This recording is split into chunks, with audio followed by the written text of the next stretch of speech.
Alright, welcome back to the LPR Trading Group YouTube channel. It's Dave again. I've got another video for you guys today.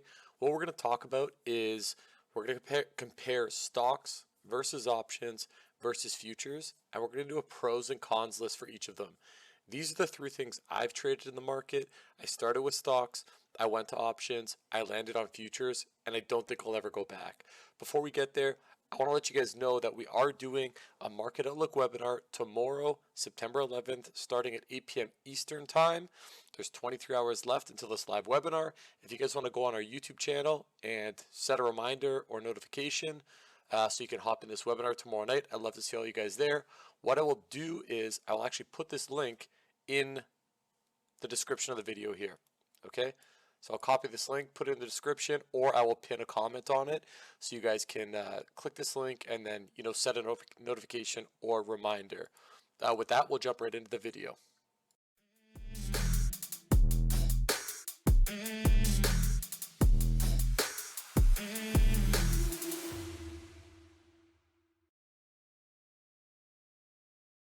All right, let's have a quick chat today about trading. And I know there are some of you out there that just, you just watch YouTube videos, you do all this studying and look for different resources to find information on stocks, penny stocks, options, futures, etc., and you're totally confused and you have no idea what you want to trade because maybe some of them you just don't understand. So I've made this little Word document here. I put it together really quickly actually with a few things that I noticed in sort of each trading style here or each trading instrument. And what we'll do is we'll just start with stocks, and I've built out a pros and cons list for each. So let's go through stocks and we'll go through the pros. Well, number one, you have a lot of options. There are a lot of stocks on the market and you have a ton of things that you could possibly trade. All these different industries, different sectors. If there is, a big macro event, you can really find a stock that's going to accelerate or decelerate through this macro event and trade it relatively well. Stocks are also really good for swing trading and long-term holding. They don't have expirations, so you can buy a stock and hold it for 50 years if you want. Most education is built around stocks. Now, I'm not sure if this is a pro or a con. It's a pro because there's a lot of information out there, both good and bad information. It is a con because you could get a lot of bad information in this stock world. There are a lot of people out there putting out some pretty bogus stuff, and if you fall into, I don't want to call it a trap, but if you just meander into following the wrong person or the wrong group or whatever it is, you could find yourself in a pretty big trap here just because of the amount of education out there that's pushed towards stocks. It seems really easy to build out a stock channel, catch some attention, and say, all these people think I know what I'm doing, so I just gotta keep pretending. There are no expirations on stocks, so both options and futures have expiration dates, and we'll talk about that in a minute. But like I said, you can hold these long term and not have to worry about something expiring. The only way you would get an expiration in a stock is if it just went to zero. And that expiration would be essentially a liquidation of all your money. Usually there's always something moving.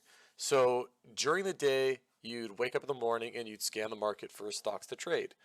You'll find something moving, whether it's earnings or news, a PR, whatever it is, an FDA approval. There's going to be something moving, and you can run volume scans in the morning or whatever type of scans that you want to run, and you'll find something that's moving and likely tradable. A pro here, and this is also questionable. A lot of brokers, especially in the US, started offering free commissions, and if I lived in the US and I had a broker that offered me free commissions, I would offer to pay because I know free equals not the best. I've heard a lot of people talking about as soon as they went commission free on their broker, their fills were horrible, etc. I don't know from firsthand experience as I'm not in the US, but and I'm also not sure if this is a pro or a con. If I had experience with it, I could tell you guys yeah, this is great. I get free commissions and my fills are great, or this is horrible. I would rather pay commissions and get better fills. So this is just one thing out there for the stock world. Now, for the cons, you guys are going to think this is contradictory. I said a pro is a lot of options, and then a con is too many options. Well, it works both ways. Because you have so many options in the stock market, you have to do so much homework before the stock market opens, and you have to find these random names or random 2, 3, 4 letter tickers to trade. Number one, you don't know much about them. So you're just trading a new name every day, usually based off a candlestick pattern, which is semi-bogus for me, but it is what it is. So too many options, right? Um, Time-consuming mornings. You're running your scans, you're trying to pick out the best stocks, you're looking at daily charts and weeklies and hourlies and trying to find out what are the in-play stocks for you that day, because might have 20 stocks at your scan, but if 20 stocks at your scan and you have them all on your charts at the same time or all on your screens at the same time, it's going to get ultra confusing. It'll turn into like a paralysis by analysis. And when I was there, I'd be watching, or when I was in the stock world, I'd be watching even less stocks, 6 maybe, and I'd be watching something and then I'd look over and I miss a trade here, and then because I look there, I miss that trade here, and it just gave me a headache, to say the least. The next point here in the cons is no relationship development. Now, by relationship, I mean your relationship with a stock or an overall market. Because you're trading different stocks all the time, likely, you do not get a chance to build a relationship with the stock. If you were trading maybe a single ETF like the SPY or the Qs or whatever it is, in my opinion, this is much better because you could build a relationship with that market. And I'm not saying you're going to know exactly what it's going to do all the time, but trust me, you can build a very good relationship with these markets and really, really, really get to know them very well, and you'll be able to trade them much more successfully. You're forced to trade what is in play on a given day. So I know there are some people, for example, they don't like trading banks, they don't like trading oil, they don't like trading certain things. Well, if that's the day that banks and oil, or that's the week that banks and oil are in play, you either trade them or you don't trade. So this could be good and bad. Maybe your plan says, I just won't trade it then, right? But then they start offering really good moves as per whatever your plan was, and well, you should have traded them. But this goes back to not being able to develop a relationship with maybe 1 or 2 single markets. You've sort of got all these different like indices and potential ETFs that you could trade, and it just gets to be a lot. And quite frankly, especially for the new trader, overwhelming. The next con is order flow analysis is non-existent. Some of you guys are going to say, yeah, I use order flow, I use my time and sales. I mean, that's great. Time and sales is probably the best kind of order flow tool in stock trading because they're printed orders, they're transacted orders. It's actually something that went through the market. But if you're looking at like a level 2, there's so many hidden orders on a level 2, and you just can't see the full book because there's so many routes, and there's dark pools and whatever you want to call them. It's just not true, right? It's not a true representation of what the order flow is in a given stock. There's also potential low liquidity. So you'll have stocks, maybe on a 1-minute candle, they're not printing very much volume, and then the next candle, they're printing a ton of volume, and they're flying. If you trade blue chips, like bigger name stocks, big tech stocks, Apple, Facebook, Amazon, Google, Netflix, Tesla, et cetera, you're less likely to run into these low liquidity situations. But to move on to the next con, slippage, you could still run into these slippage areas. The liquidity isn't as solid as, say, like a SPY or a QQQ, like trading one of those ETFs. So even on Tesla, you could still slip out for 20 cents or 25 cents or 30 cents. And well, if your risk is, I don't know, random number, $2, and you add another 30 cents on, well, you have issues actually managing your risk on this given stock. So going back, I started with stocks, I moved to options, and I'm now trading futures. So this is sort of I put this in chronological order from my trading experiences here. I never got into penny stocks, so I don't even want to touch on that. I would just say stay away completely. There are better options out there, more stable options, in my opinion. So what we'll do is we'll go on to options. Now, I traded options for a short while. I did well, but I knew it wasn't the place that I wanted to stay. Now, the pros of options. Again, there are a lot of options, right? we can trade ETFs, we can trade the SPY, we can trade the Qs, we can trade big, you know, big names like Tesla, Amazon, Google, Facebook, Netflix, all that kind of stuff, right? The next one is there's large potential for short-term gains. And I do believe this is a trap because I think in the options world, especially, you know, the P&Ls and the videos people post, like I made 800% today. This is totally possible. They're not like, they're not being hokey with you. Like this is possible. Thousands of percents a day is totally possible.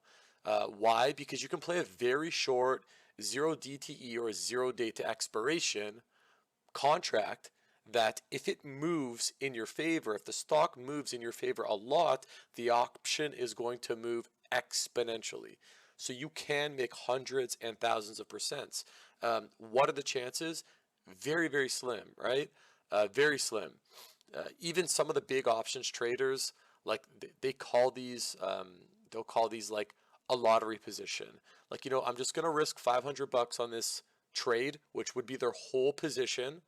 It's either going to go to zero or I'm going to make 10,000 bucks. And these do pull through, right? But as an inexperienced trader, I think this is a huge trap. And what you're doing mentally is you're chasing the percent gains and saying, oh, this guy made 200% in a day, 500, 800, 1,000%. I want that. And for how rare that opportunity comes, I wouldn't even consider it an opportunity really, because I think it's a lot to do with luck. I would say like maybe 60, 70% luck and 30% sort of skill and analysis. I don't want to discredit them completely. I've done this before, and a lot of it ran on the lucky side for these types of plays. Another pro here for options. Options, you can choose your contract expiration. So like I said, if you're trading an options contract on the SPY, for example, the SPY has 3 expirations during the week. It's a Monday, a Wednesday, and a Friday. So if you're trading on a Monday, you could do a 0 DTE expiration. If you're trading on a Tuesday, you could do a 1 date expiration. If you're trading on a Monday, you could trade the Friday expiration. So you have a lot of options, and essentially that buys you time, right? I think the biggest thing with option is buying time. Like I said, the options that are going to pay the most are the 0 days to expiration, because they have to move now because the contract's expiring today. Whereas if you buy yourself time, you have more time for the trade to work. It's just going to pay less. But naturally, people don't want to trade a SPY contract on a Monday, buy the Friday, and when it makes the move they wanted, they only make 200%. They'd rather buy the Monday, lose all their money, and then Tuesday, makes the move and they make nothing, right? Of course, if they bought on a Monday and made the move on the Monday, they would make substantially more. But the problem is to be able to time the market like that to the day is tough. Okay, tough to say the least. And again, usually there's always something moving. There are a lot of stocks. Well, most stocks will have an option, not all of them. So there are a lot of options in the options world. Now, cons, again, too many options, right? You never get to build a relationship or develop a relationship with a given options contract or a stock. You're always bouncing around trying to find the next best move. Again, very time consuming mornings. You're going to have to analyze the market. You're going to have to analyze the options contracts. And you're going to have to figure out where you're at between what is the market or what are the stocks doing versus what are my options contracts doing and what do I want to look at. No relationship development, we've talked about that, and it's exactly the same with stocks. There's just a lot of them, so it's really hard to build a relationship with a single contract here. You're forced to trade what is in play on a given day, exactly the same with stocks. As I said, the options contracts are available for a lot of the stocks, so you're really forced to trade what's in play. You get bullied by large players. Now, what does this mean? Well, options are a tool that are used by some and lots of big players as a hedge weapon. So they can very easily manipulate these contracts just as they do portions of the market. And if you're in those trades and you're on the wrong side, well, you're going to take the brunt of it, right? Potential low liquidity. Now, I've seen options liquidity be absolutely awful. If you're trading a market like an ETF, like the SPY or the Qs, the liquidity is much, much better. I'm not saying you're not going to get any slippage, but it is much, much better. Now, if you're trading something that's super thin, like I don't even know a random name. I haven't been to the options world in a while, but let's say like I don't even know if CAT has an option or an options contract, but maybe CAT really thins out one day and your options are just skipping your orders, right? Which is going to essentially destroy your potential gains. Greeks, especially theta. Well, let's talk about Greeks as a whole. When I was trading options, I really focused on delta and theta. I wanted delta to be above a certain dollar value because that's what I was getting paid for every dollar the stock moved. If I bought an Apple contract at $2 and the delta was 60, and Apple stock moved a dollar, I would make 60 cents on every dollar Apple stock moved on the options contract. Now, there's theta. Theta is a time decay or like a premium burn. The more days you hold or the longer you hold as it gets closer to your expiration, it is actually decaying the options contract. It is essentially making you make less and lose more. For example, if you have an options contract on Tesla or whatever it is, and you're at a certain point in your options contract, you bought out a month, and maybe you're on week 2 or 3, and Tesla goes up $4, and this is all just hypothetical. Tesla goes up $4. Your options contract moves up as well. The next day opens up. Tesla is down $1. So really, we're still net up $3. Your options contract might be break even from the day before when Tesla ran up $4, right? So this is theta decaying day after day after day after day and actually taking money off your options contract, fighting you down to zero as you're trying to fight this thing up. Again, time is not on your side when you're trading shorter term. And when I say time, I mean theta, right? In options, I do think time is on your side. If you're buying like leaps, you're buying maybe minimum 6 months, a year, 2 years out, you're buying time to let this thing work. You're less affected by theta on contracts that you buy way, way further out. I don't think I have it on here, but along with the Greeks and the time, there's also strikes. So I believe this is a con as well. It's a pro and a con because you feel like you can control the option a little bit more, but it just gives you more things to choose from to make a mistake with. So you've got to choose. For example, I want to buy Tesla calls for a month out, and Tesla's currently trading at 900, and I want my strike price to be 910. So you have to tell the options, you have to predict what the options contract is going to be worth at the end of the contract you bought, which would have been a month. So you've got to choose a strike price. I also think this is a con. Like I said, it just leaves more room for someone to screw up and get greedy and say, well, in a month I want Tesla to be at 1200. From 900, it's likely not going to happen, and yada, yada, yada. It's also very hard to manage risk. It's hard to manage risk because you have theta working against you. So it's hard to judge on a day-by-day basis or week-by-week basis what theta is actually going to pull off the top and take off of your gains, essentially, right? Again, there's a ton of expirations. So you can trade like weeklies, monthlies, this month, that month, and depending on what expirations you're trading, there's even liquidity issues within those expirations. So it just gets ultra confusing. I just think options are there for the quick buck and the people who love to play roulette. And I'm not discrediting any good options traders out there because there are some. Well, there are lots of them. But for the average Joe or the new trader, I think they come to options because they really enjoy the roulette table. Okay, now on to futures. This is what I'm currently trading now. Like I said, I don't think I could go back to anything else, but we'll go through the list and we'll have a chat about it. Pros, limited options. Dave, why is this a pro, limited options? Because you're forced to develop a relationship with the 1 or 2 markets that you're trading. For example, all of 2022, the only thing I've traded is ES. And I have developed a relationship with ES that I never thought I could have because I watch it every single day.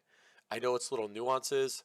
I know its I don't want to say I know exactly what it's going to do because I don't, but I know its nuances and I know where it wants to sort of ebb and flow around, right? I know where traders are getting trapped, et cetera, and I've learned how to really hone in on the order flow of ES especially. Large potential for short-term gains. Uh, if you're trading like a full E-mini contract, for every one contract you have and every 1 point that contract moves, you make 50 bucks. So there's been days out there where we've traded and ES has moved 80, 100, 120 points. I mean, you do the math on it, right? One contract that moves 100 points on ES is 5,000 bucks. Now, I'm not saying you're going to hold one contract for that full ride, but you might. It's realistically one day. Even if you just have one ES contract and it moves 50 bucks or 30 bucks, you're still in 2,000, 2,500 bucks. So there is large potential for short-term gains, while all the while managing your risk very well. In terms of liquidity, amazing liquidity. This is the most liquid market. It's the most liquid market I've traded.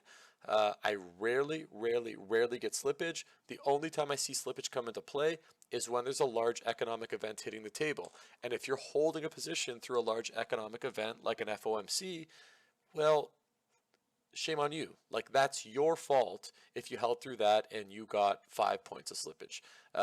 We know all the big boys that are on the desks, they're pulling all their orders before these big events.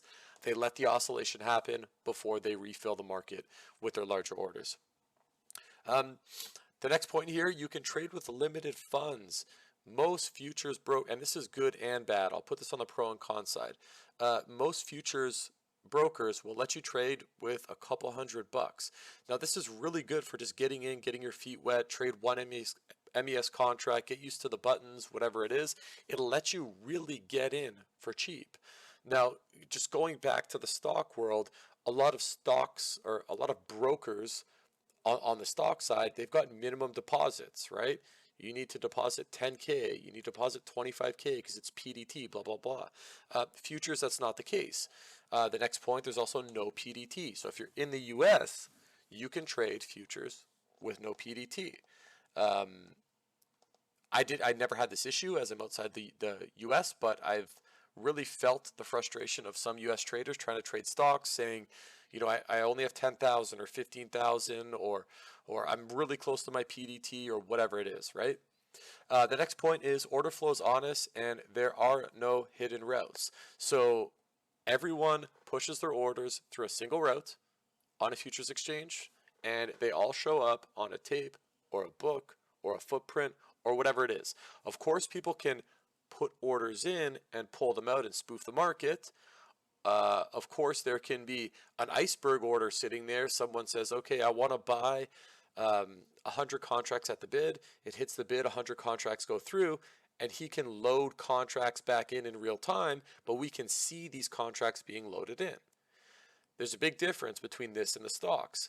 If you're a stock trader and you're looking at level 2, I want you to tell me how many times price has gotten up to, say, $300 and there's one contract, or sorry, one share or 100 shares on the ask, and we look at the time in sales and it's printing thousands and thousands of orders.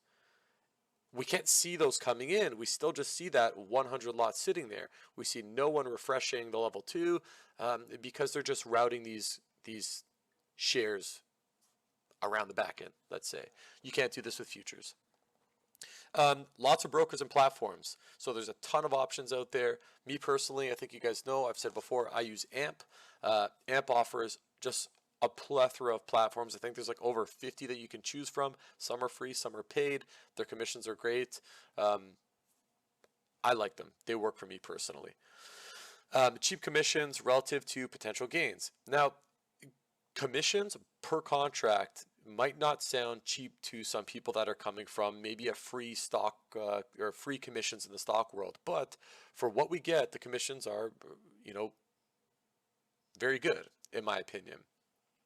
And I don't want to go through like what the prices are on the commissions because each broker is going to be slightly different. So you can look at those. You know, there's a few brokers out there, or a lot of brokers, sorry, that trade futures. Again, building a relationship with 1 to 2 markets is so much easier. We just don't have so many options to trade, so we have the opportunity to build relationships with these markets. The ebb and flow in the markets, very clean, much cleaner than stocks. If something happens in the market, like a huge leg up, a huge leg down in a very small amount of time, likely some big macroeconomic news event dropped. And either it just came out of nowhere or was on the calendar and you didn't see it. Another thing is the futures markets are open 23 hours a day, 5 days a week. So they open up Sunday night at 6 p.m. Eastern. They go overnight all the way till Monday at 5 p.m. They close for an hour, open back up again on Monday night at 6 p.m. and trade all the way through till Tuesday, et cetera, until Friday and they close. It's extremely easy to manage risk trading futures. Why? Because there's a set amount of risk for each tick value, just the same as stocks, right? If you lose a penny, well, you lose a penny. In futures, it works in 25-cent increments for ES, and each 25-cent increment is a tick value. And each tick that ES moves in your favor or against you costs you or makes you X amount of dollars. For an ES contract, so the minis, it's going to cost you or make you $12.50 per tick. For the micros, it's going to cost you or make you $1.25 per tick. So you can easily do some math and say, if I want to risk 1 point, which is 4 ticks on a full mini ES contract, I'll be risking $50, right? 4 ticks in 1 point, 1250 times 4 equals $50. So we can manage our risk here very well. And also with the no slippage, it's going to be pretty darn accurate. You're going to be able to get in and out pretty much right on the nose every time. Another pro is very few people talk about futures. I think it's an intimidation thing because they realize they have to get away from their very simplistic candlestick charts. Not saying you can't trade futures, just look at a candlestick chart, but there are a lot of other very, very useful tools like what we use, order flow, etc. And people are just intimidated by that, I think, or they don't want to get into it, or they just want to be in the stock world because they think they can make hundreds of percents a day, whatever it is. I don't know, but very few people talk about it. And like I said, it being the most liquid market, I really think you need to put some time into it. We'll go to the cons of the futures industry. When you sign up with a broker, you are extremely over leveraged. I'll admit that right away. And that's not a bad thing. Like, it's a good thing if you're responsible. It's a bad thing if you're irresponsible.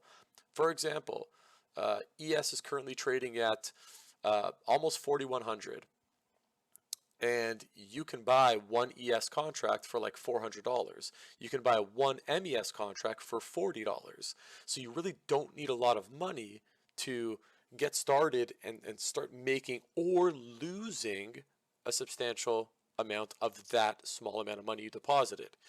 Like if I had a $500 deposit, I could buy one ES contract. Well, if that one ES contract moves 10 points against me, that cost me $500. I just lost $500. Okay, so you're over leveraged in that sense. And it's going to be an extremely good thing when you get even just a little grasp on trading. Another con, getting bullied by large players. Like, now, we're not really getting bullied by large players, but I had to put this in here because if you're not sure how to trade, the traps are just completely set in the futures market.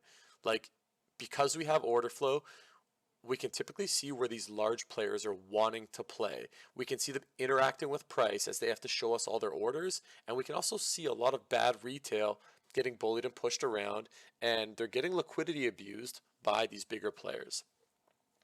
Another thing with futures here on the con side, expirations result in less opportunity for long-term holds.